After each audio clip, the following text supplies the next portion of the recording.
Hello and welcome to the Irish History Show. If you'd like to listen to this or any previous episodes of the show, please go to our website, irishhistoryshow.ie. You can follow us on Twitter at irishhistorypod, or like us and follow us on Facebook, facebook.com/The Irish History Show. Now, on this episode of the show, my co-presenter John Dorney interviewed Dr. Jonathan Fennell, a reader in modern history at King's College London. They talked about Jonathan's book, Fighting the People's War, the British Commonwealth Armies and the Second World War. So here is John with that interview, and don't forget, please rate and review the Irish History Show on wherever you get your podcasts. It really helps us. I'm very pleased to be joined today by Jonathan Fennell. Jonathan is an old friend of mine from childhood, actually. Jonathan is not a historian of Ireland in the Second World War, but he's an Irish historian of World War II. So first of all, thanks very much for joining me, Jonathan. Thanks for having me, John.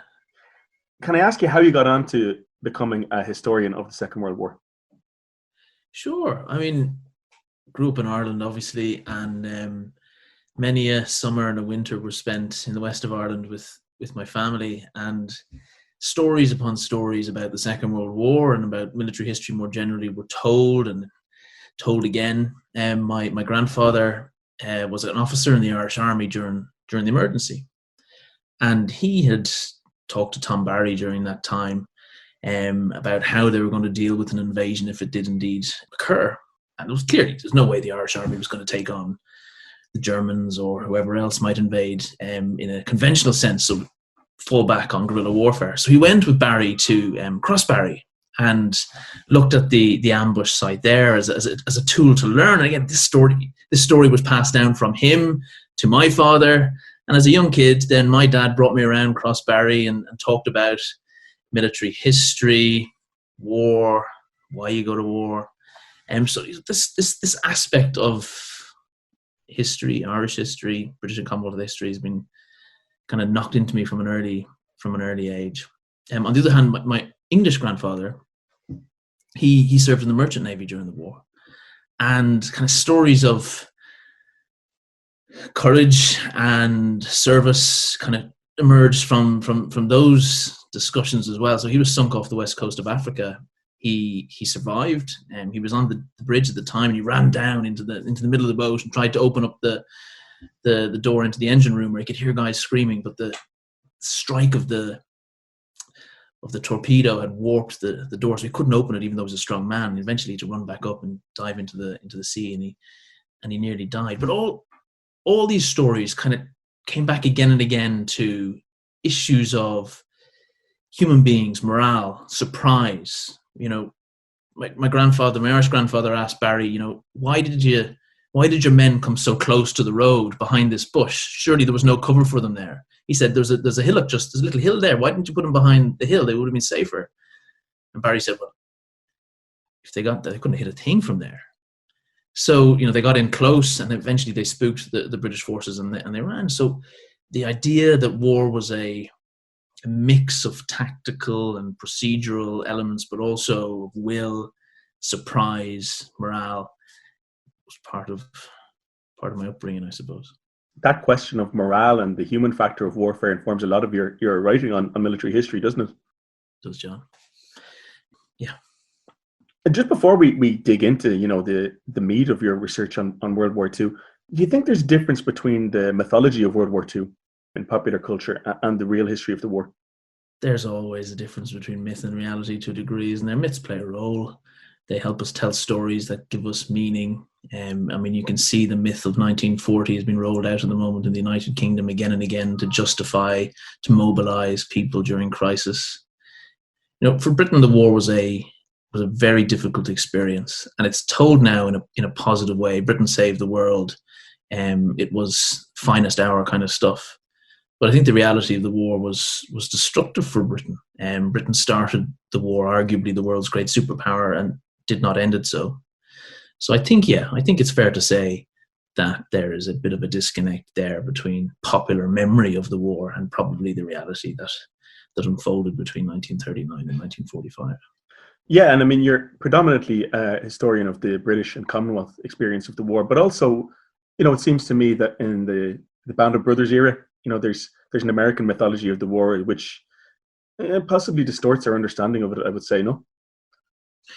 It is an interesting narrative, isn't it, that these apolitical young men went off on a crusade and fought for each other, that, ideas weren't central to their experience.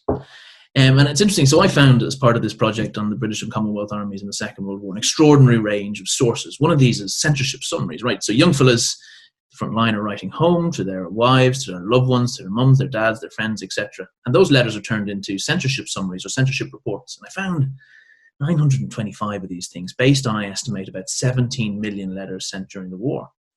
And one of the things, delighted to find something like that. And then one of the narratives that emerged from these sources was British soldiers thinking about meaning, purpose, ideas, politics. They weren't apolitical. They might well have been a band of brothers, but they were also a reflective practitioner. They were thinking about why they were stuck in this world war. They were thinking about, well, what do I get out of my sacrifice now? If I sacrifice for the state now, what's going to be in it for me post-war? So there was a lot of discussion about politics, a lot of reflection about how change would happen, to a greater extent, I think, than the Band of Brothers narrative suggests. These were bright, young people trying to make their way in the world. They weren't just isolated groups of men being men, together. They were part of a community, a society, and the drivers of change and politics mattered to them, like they matter to us today. Sure. And again, to people, and I recommend your book called Fighting the People's War, which is very much on the wider significance of the war. Let's turn to the war, John, and I'm going to introduce it via an Irish angle. So Ireland was actually a Commonwealth country, ERA as it was known in the war, but did stay neutral. And it was the only probably major Commonwealth country to do so. Can you give us a brief introduction, John, on some of the other major Commonwealth countries and what was their attitude to this war? Was it immediately the mother countries in peril, or was it more complicated than that? It was more complicated than that. And you got to think of the empire at this time, the Commonwealth countries, as a mixture of demographics and affiliations. So in those countries that had the closest relationship with Britain, there was a greater willingness to get on board in this crisis. So the New Zealanders, the British, mainland, broadly mobilized effectively for the war. And in places like that, conscription was brought in. So they could compel citizens to serve the state because there was a relatively, strong relationship between the citizen and the state to a degree. In those countries where there was, those Commonwealth countries, where there was less of a close relationship, or where there were portions of the community that might not be particularly fond of the Britishness, there was more problems. So Australia, where you had a large Irish Catholic community, Canada, where you had a large French-speaking community, and of course South Africa, where you had a large Afrikaans-speaking community. So in those countries, there was stress. There were debates about the extent of mobilization. To what extent was Britain's war our war? Now, on the surface, you have the New Zealanders saying basically, where Britain goes, we'll go, we're all in. In Canada and Australia, you have this dual kind of mobilization process where you can conscript for home service, but only volunteers will go overseas to fight for Britain. And in countries where there's a real sense of, antagonism perhaps towards Britain, such as India and South Africa, where you have, I guess, a big portion of the Indian population less than devoted to empire, you can only bring in volunteerism. People have to go because they want to go, because you can't compel, in the same way that in Northern Ireland it was impossible to bring in conscription because there was a fear that it would create civil unrest. That was the story as well in India, in South Africa, places like that. And one parallel to Ireland, not so much in World War II, but in the First World War, is the Indian Army. Quite a few of them volunteered to fight for the Japanese. So I say it's an echo of Roger Casement's effort to recruit Irishmen into the German army in the First World War, very unsuccessfully. But in India, this was done, and there was quite a large army. Can you talk about that? Yeah, we've a sense, don't we, of the war is fought by a whole pile of national armies. This Band of Brothers thing comes back again, right? A bunch of good American boys fighting together for America, a bunch of nasty Germans fighting together for a nasty Nazi idea of Germany. But actually, you had effectively 1 million Soviets fighting under the Germans at one stage. You had Koreans and Taiwanese fighting under the Japanese. And yes, you had a whole pile of Indian soldiers as well fighting under the Japanese. So, big chunks of the Indian army were captured in places like Singapore. Now, it's a difficult one. There's a historiographical kind of debate here. Did those who were captured in places like Singapore volunteer to fight with the Japanese because they hated imperialism and they wanted to free India from British rule? Or did they volunteer because it was a better option than being stuck in a Japanese prisoner of war camp, which, you'd have a pretty small chance of getting out of alive? And so there's a debate to what extent they were political, to what extent they were just making sound decisions under pressure. There's no doubt after the war, the Indian National Army, which was the force that fought with the Japanese, was considered heroic, that they'd been the true Indians that had really fought for the future of India. So again, what we can take out of it is there's certainly an element of ideas there that matter. There were certainly some Indians who were radically anti-British, and that manifested, extraordinarily enough, if you look at the history of armies, in captured troops from one army changing sides and fighting with another. Which is not as uncommon as people might think, I suspect. Well, in the context of the Second World War, I don't think it was massively uncommon, but I'd have to go back and look to what extent it was common in the years before that. Yeah, I remember in the English Civil War, which is obviously in the 17th century, it's way back, but the main method of recruitment was people who changed sides. So, it happens. Just one more question on that, though. Yeah. What about South Africa? Because in the First World War, there was an attempt by Afrikaners to revolt against British rule in South Africa. Was there any Afrikaners attempted to fight for the Germans in World War II, or were reluctant to fight in the South African forces? Absolutely. So one of the wonderful kind of categories of source I managed to find for this project were personnel records, right? So an individual joins the army and information is taken on their name, their address, their religious affiliation, their occupation. And I went in and I looked at a representative sample of South African files from the Second World War. And what I found was the vast majority of those who served were English-speaking South Africans. So Afrikaans-speaking South Africans served, but in disproportionately small numbers. So big, the dominant cultural background in South Africa was Afrikaner, if you remove, obviously, natural South Africans at the time. And how about black South Africans? We're going to return to this, but did they serve as well? They served in small numbers, really, compared to the size of the population, and they weren't allowed to effectively carry weapons. They served as pioneers, as support troops behind. And this was a product of racialized South African society of the time. But there were big chunks of Afrikaner society that was radically anti-British. The Ozawa Brandwag, which was a kind of organization that was against the war, they had well over 300,000 supporters at one stage during the conflict. And even at the end of the war, there were those who were disappointed at the outcome. So South Africa, like in some ways other parts of the Commonwealth, was torn apart to a degree by the war. We're inclined sometimes, aren't we, today, to come back to your initial comment about Band of Brothers and myth and reality. We're inclined to see the Second World War, or wars in general, as moments of unity, at least in the West, where people join together in pursuit of a common goal. But rarely is the case. We're living through it now, right? There's talk about unity, but you just have to pick up the newspapers, certainly in this country and in others, to see that unity is very easily shredded. And I should tell listeners also that Johnny lives in the UK and not in Ireland at the moment. Now, just that brings me on to my next question, though, Johnny. What about Britain itself? There was conscription all the way through World War II, unlike World War I. Isn't that right? Yeah, effectively they kick off. In fact, they start to conscript even before the conflict begins. So yeah, it's a conscript army largely. And you can still volunteer if you want to get in early, but on the whole, it's a conscript army. And is there any resistance to conscription in Britain itself? I don't. Nothing significant in a sense. There are interesting. It's hard. The statistics. So in some countries in the Commonwealth, the data that survives the war is richer than others, right? So, for instance, there is a sense in places where the data is rich, such as New Zealand, where reserved occupations, or there are appeals, large numbers of appeals against military service. Some of which is part of the process of managing reserved occupations, but a lot of it seems to be a tool for married men to stay at home, or for those who don't want to go. And the statistics aren't rich enough to make a conclusive argument in the United Kingdom, But you get a sense that there were parts who were less keen on this war, but on the whole, people served relatively willingly. Right. Moving on to the kind of military history aspect, or the combat aspect, the war didn't go that well initially for Commonwealth forces, did it?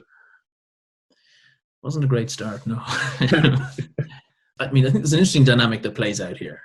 The traditional story, right, is that a country powerful and strong was kind of ruined by a bunch of politicians who didn't invest early enough in armaments and mobilize the country for the impending danger of German aggression. More recent literature kind of points to Britain as being strong in the lead up to 1939. It's materially strong, it's rich, it's sitting on a vast amount of material resources from all parts of the empire.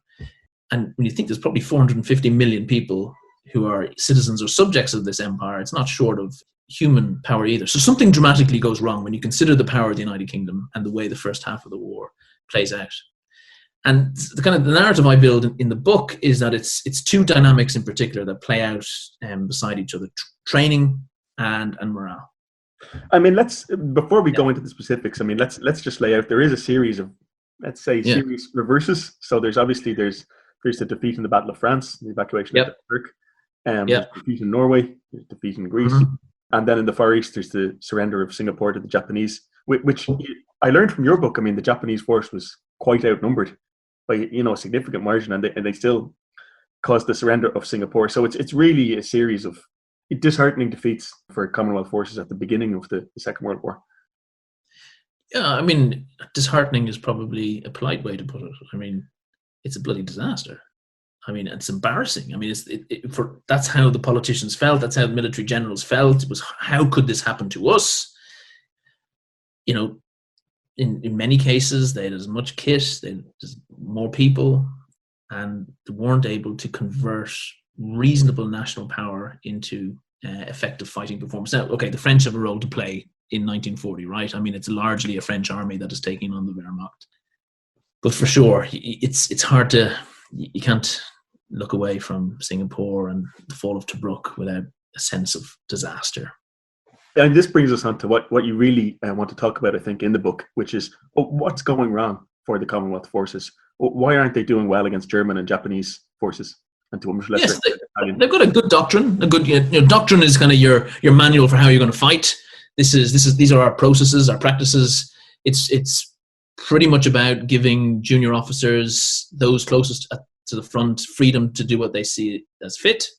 So it's about innovation, aggression, speed, but they don't manage to convert that into reality. And in part, that's because they don't train effectively in the interwar years. And that's where there is this problem with the guilty men. They don't invest sufficiently to train. So the German army is doing massive corps level maneuvers every year. The Brits do it once in the period between the two wars. So they're just not training with the same intensity.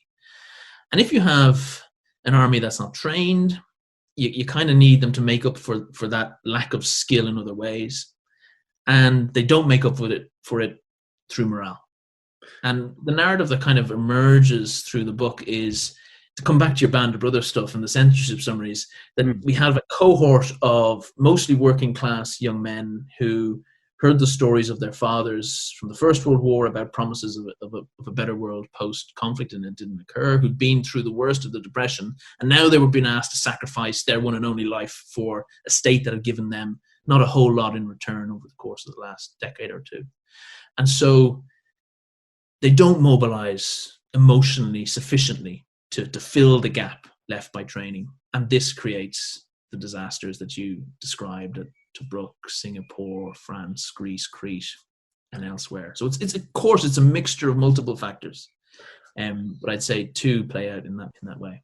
Yeah, without wanting to indulge in any sort of anti-British kind of narrative here, they do seem to surrender rather easily on a lot of occasions. Yeah, is that a consequence of them being British? No, I don't think so. I think it is a consequence of a very specific set of socio-demographic realities and policies. If you're a German soldier, you're also working class. You've also probably had a pretty rough time during the Depression. But there's some evidence that there was some social mobility and some rise in the quality of life between fathers who'd fought in the First World War and sons who were going to fight in the Second World War. And there was certainly a vision, right? There was a vision for fight now, and the thing you will get in return will change your life.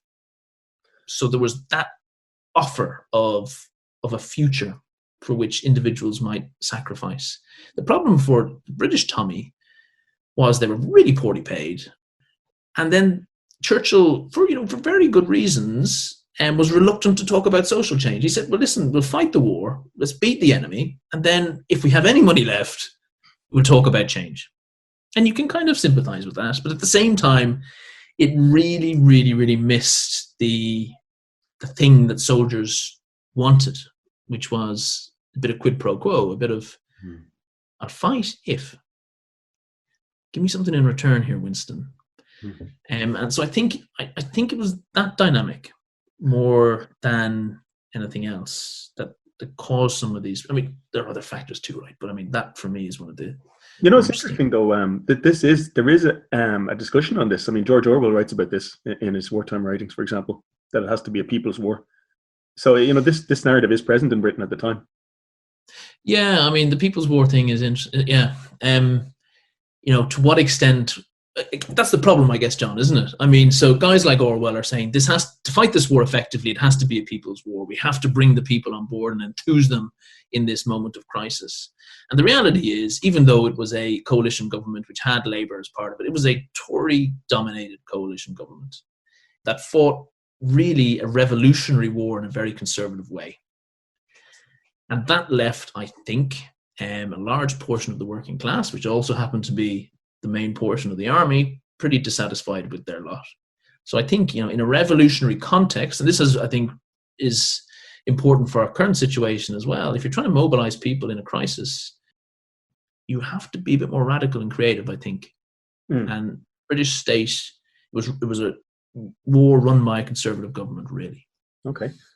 Something else I learned from your book is that whereas the German army had a doctrine of devolving responsibility down to local level and leaving it up to the initiative of officers and even NCOs, the British Army tried this, but it didn't really work for them. Can you talk about that, why that might have been and how that worked or didn't work?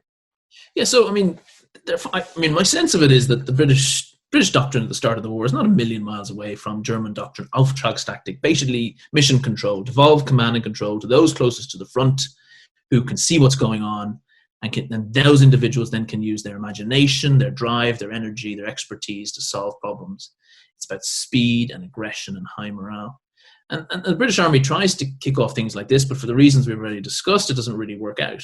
And this is where a bloke called Montgomery, right, rocks up, and he plays a pretty important role. He comes into the desert in 1942, and he diagnoses the problem. He says, here is a poorly trained citizen army that's, it's in a bit of a funk, and it needs a bit of a lift. And so what I'm going to do is, rather than devolve command and control, I'm going to bring it all in on me. I'm going to rein it in. We're going to fight a firepower heavy way. It's going to be slow. It's going to be attritional, but it'll get the job done, because there's one thing we're not short of, it's kit, And so there's this change in approach, but that change in approach is in large part a function of issues with morale and training and ideas. So if I can brutally vulgarize your thesis, John, from your book, and Thanks, John. Montgomery's approach is you line up a whole mass of artillery and you line up a load of air power and you blast, the enemy for as long as it takes, and then the troops move in and kind of occupied. It's very firepower intensive, and it's slow and it's very painstaking. But it does work in North Africa and in Italy to a degree, right? It does, yeah. I mean, I don't think that's a bad summary in any way. You advance to contact, the enemy shoots at you, you hit the deck, you call in fire support, as you say, through artillery or air power, you blast them, you advance to contact. You get shot at, you hit the deck, you call in. So it's process, it's methodical, it gets the job done. But if time wasn't a factor, that would be fine. But Britain was borrowing vast amounts of money from the United States through Lend-Lease, effectively, to fight this global war. And so it needed to win fast. Every day the war went on, Britain was more in debt to the Americans. And this slow and methodical approach basically, A, eventually bankrupted Britain, and B, kind of, it didn't make them look good in the eyes of their allies. So whereas you could argue, Britain is leading the coalition against the Axis in 1940, 1941, certainly 1941, 1942, 1943, 1944, it's more of an American and Soviet war without any question. Yeah, I mean, this was something that was really interesting. You said this to me the other day, John, and had the British been in a position to win the war in the first couple of years, it would have been a British Empire victory. But the British, in a way, don't win the war. The Americans win the war, and the Russians, the Soviets. So the British Empire is not a loser in the war, but they don't achieve what they wanted to achieve.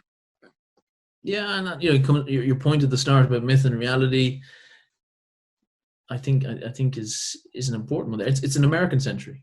The second half of the 20th century it's a Soviet century, and the first half of the century is a British century. And so I think the Second World War is an agent of change, for many reasons. And military history teaches us, I think, about geopolitics. It teaches us about social dynamics, and certainly in this case, the performance of the army had geopolitical consequences.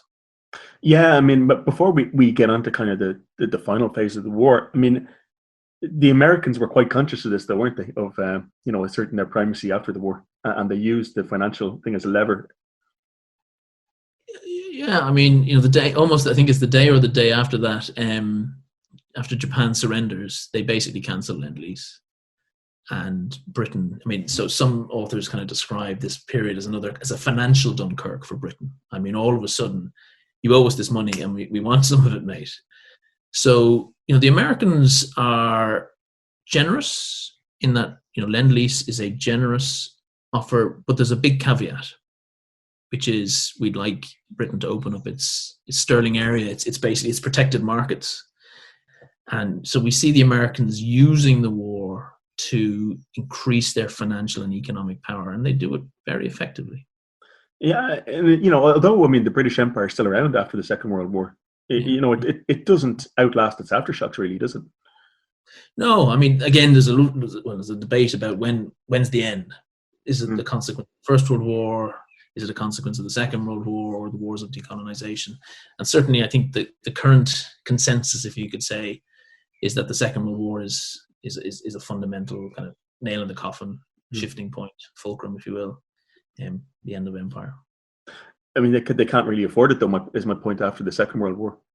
Yeah, so there's problems in Burma, there's problems in India, there's problems in Palestine, there's a civil war going on in Greece, and Mediterranean is an important geopolitical area for Britain, and it just can't afford to deal with these problems. So whereas in the past they might have spent some money and sent some people, there was just no resource left. So they had to row back, they had to retreat from empire.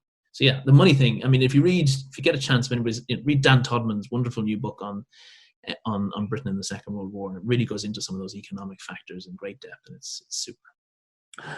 But let's move on to the more positive aspects, because Britain was on the winning side, did win the war in the end. And your thesis, John, was that both political and military factors improved the performance of Commonwealth forces in the last 2 years of the war. Yeah, I mean, to start with the kind of military stuff, they do eventually sort doctrine out and develop approaches that are more aggressive and effective in defeating German and Japanese, and indeed before that Italian forces.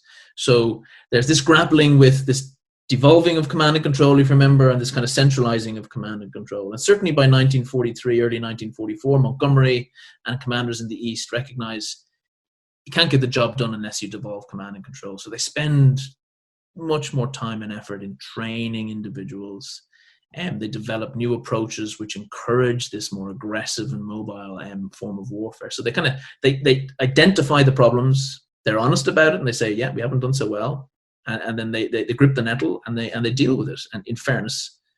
And it does turn, I think, the British and Commonwealth armies by late 1944 and early 1945 is a pretty effective fighting force. And then the political stuff plays in as well. So there's a Beveridge report, if you'd be familiar with that, late 1942. Then let's tell the listeners what the Beveridge report is before we... it's basically a blueprint for a post-war welfare state in the United Kingdom. And it's a study carried out by Sir William Beveridge, and it captures the imagination of the British population. But the Conservative government, for reasons we've already discussed, was a bit reluctant to kind of get into promises about post-war social change before the war was won, and they shelved it. And this irritated, a chunk of the civilian population. But what is clear from the censorship summaries, it really bloody irritated the troops. They wanted this vision. So the army is quite clever about this. They bring in something called army education, ABCA, if you heard of it, the Army Bureau of Current Affairs, and they talk about social change. So effectively, they teach the soldier about society. It's a mass civic lesson for a big chunk of the young male population and female population of the United Kingdom. And through this discussion mechanism, British soldier kind of learns about the state, learns about how democracy works to a greater extent, and thinks about how they can actually manifest change through the ballot box. So there's an interesting dynamic that comes out of the book, which is this relationship, I think, between social cohesion and combat cohesion. The experience of fighting, radicalizes individuals. They're aware that they're part of a community, and that the individual in Birmingham or whatever building a weapon is as important to their welfare as is the individual sitting, lying beside them in a foxhole or slit trench. So it creates this sense of an interconnected community. So, the war, the experience of combat cohesion creates an awareness of the necessity for social cohesion. And then ABCA, the Army Bureau of Current Affairs and Army Education, kind of directs this political feeling in a meaningful way. And in the context of Britain in the 20th century, that leads to the 1945 Labour victory in part, and the kind of changes to the British political economy that associated with it. Yeah, and the substantial transformation of British society post-war. Without doubt. Without doubt. And that lasted arguably, up until the era of Thatcher. Mm-hmm. Let's talk again about some of the Commonwealth countries. So Australia's role, for example, one thing again I learned from your book was that, Australia supplied very good troops, volunteers at the start of the war. But then Australia has a dilemma because, the Japanese are almost on their doorstep. So did this bring Australia closer to Britain, or did it start to sour the relationship?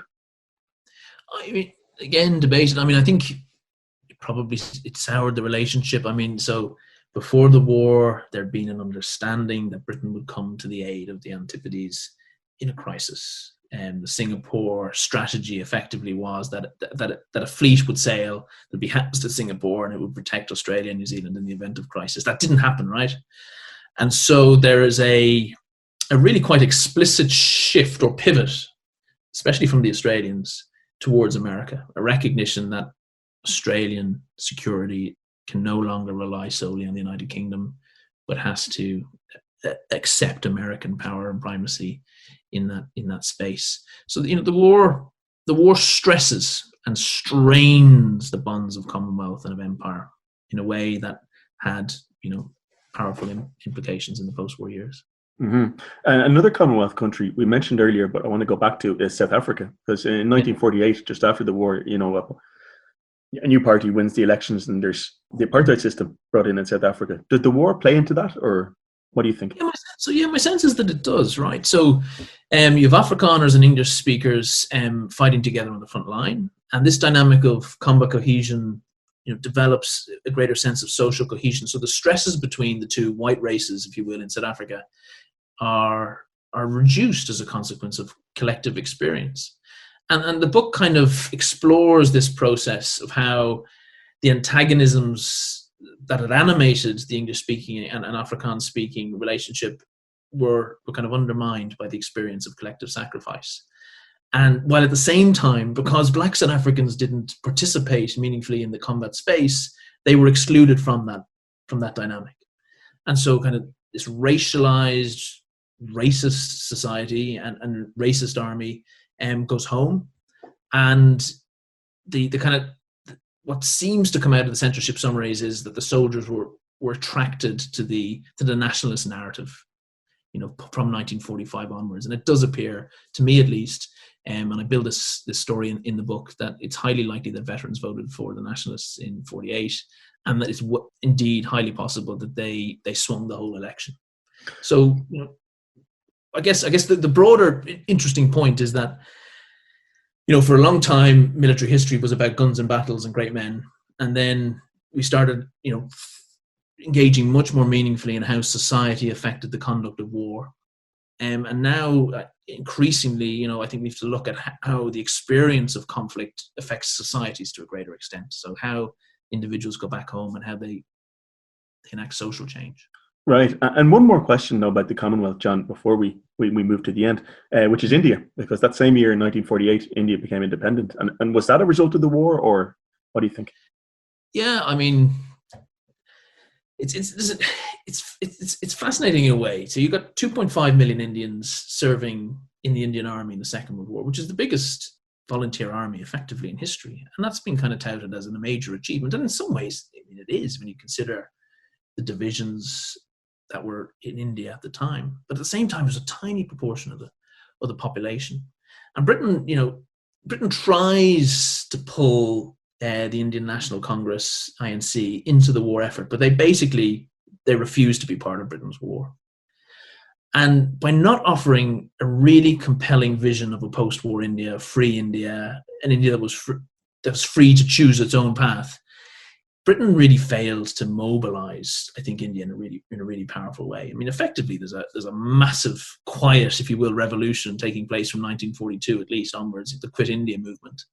Big chunks of the INC are put in prison for the duration of the war. At one stage, I think it counted something like 60 battalions of British soldiers garrisoning India, which is effectively 10 divisions. When you think of how many, that's a real serious combat power, just maintaining social order on the subcontinent. So the war is crippling for India. There's a famine, 3 million people die. 3 million people. It finishes India's relationship with Britain in a really clear, powerful way. These kind of narratives, they're surprising in some ways. They don't fit into the mythology that we mentioned at the start of World War II, do they? Yeah, I don't think they do. I think it's an ugly war for Britain. In the spaces where Britain, which was traditionally powerful, Britain fought a very effective war. In the space of expertise, right? In the breaking of the Enigma Code, scientists who participated in the atom bomb. Britain excels in the space. The Royal Navy, I think, largely covers itself in glory. The Royal Air Force flattens Germany, which is morally questionable, but the most recent historiography suggests it was really quite effective in terms of the destruction of the German economy and the destruction of German morale on the home front.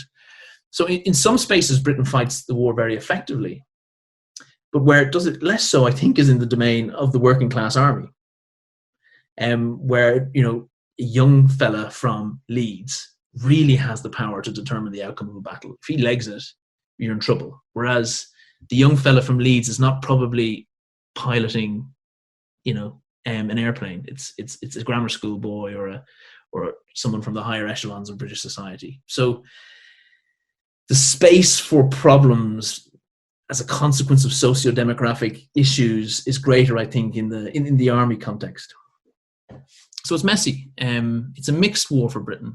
And in terms of geopolitics, I think it's disastrous. And then it leads to socio-political change, as we've discussed. And depending on your political persuasion, that's a very good outcome for the British people or a less good outcome. Sure. I really recommend John's book, which discusses all these things which are not part of maybe traditional military history or certainly not the mythology of the Second World War. It's Fighting the People's War. Just in conclusion, Jonathan, can you tell us about your next project that you're moving on to now? Thanks, John. So I'm gonna try and write a 3-volume history of the Second World War, which will keep me busy, I think, for 10 years. So I'm going to try and use the methods and the questions and the ideas from Fighting the People's War and expand it out to look at the whole war. To what extent was the war a driving force in demographic, socio-political change in the 20th century and all sorts of other things? And I want to properly bring women into the story and hopefully do some creative things. Will Ireland be incorporated into this history, or is there space? Yeah, I hope so. Ireland didn't get enough in Fighting the People's War, but I think we'll have to do a case study on a neutral country, and I think Ireland would be the right one to do there. So might well follow. Got some nice sources on my granddad, and might well follow him through the war. He gets married during the war, and there's a love story, and it might be quite an interesting interesting way to tell Ireland's story in that period. Sounds great. Okay, Jonathan Fennell, thank you very much. Thanks, John. So that was John Dorney talking to Dr. Jonathan Fennell. If you liked this episode, please go to our website to see all our archive of back episodes on irishhistoryshow.ie. You can follow us on Twitter at IrishHistoryPod, or like and follow us on Facebook, facebook.com/The Irish History Show. We love to hear from you. Let us know where you're listening in the world, what you like about the shows, what you'd like us to cover as well. So until next time, my name is Cathal Brennan. Thank you very much.